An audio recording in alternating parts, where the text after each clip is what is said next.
Shalom, friends. Shalom, Rabbi Elliot Salo Schoenberg here. Welcome to Coffee, Kugel, and Commandments, where we look at coffee and what does it teach us about the Jewish tradition.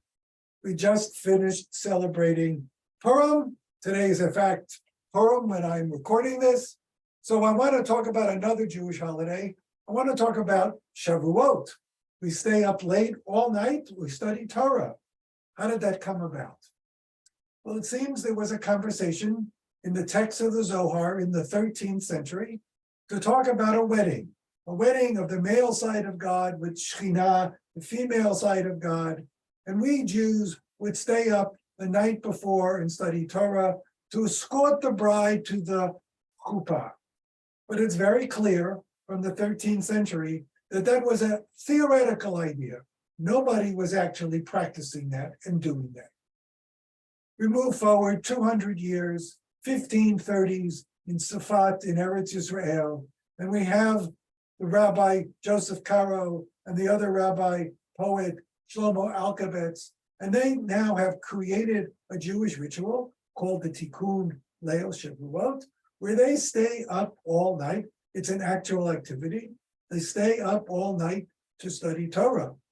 But they also say it's onerous, it's difficult. Only few people do it. This is not for everybody. We move forward another 200 years. We're now into the 1730s in Germany, and we read the minute books of the Memorial Society of Worms. And there they're talking about what they do for Shavuot. And they are very clear. We are celebrating Shavuot. We drink beer. It's Germany. Coffee is prohibited to drink on Shavuot. Economic competition. Now we move forward another 40 years, middle of the 18th century in Worms, same society. Now we look at their memorial book and they talk about Shavuot.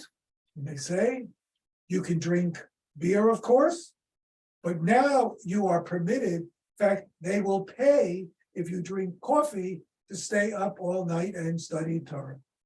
So what transpired here, my friends?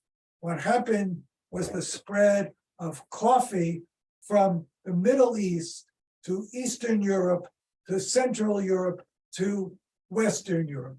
Coffee was moving westward. It was also the time of the spread of the coffee house. Jewish coffee houses and non-Jewish coffee houses. And we can correlate this ritual, Tikkun, Leil Shavuot, studying all night. We can trace its history, its spread, its popularity, as we trace the spread and the popularity of coffee and Jewish coffee houses and coffee houses in general. Dear friends, there's a direct relationship between the happiness of drinking a cup of coffee and this ritual to stay up all night and study Torah.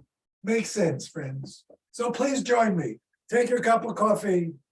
Baruch atah Adonai, Eloheinu melech haolam, she'akol niyeh bidbaro.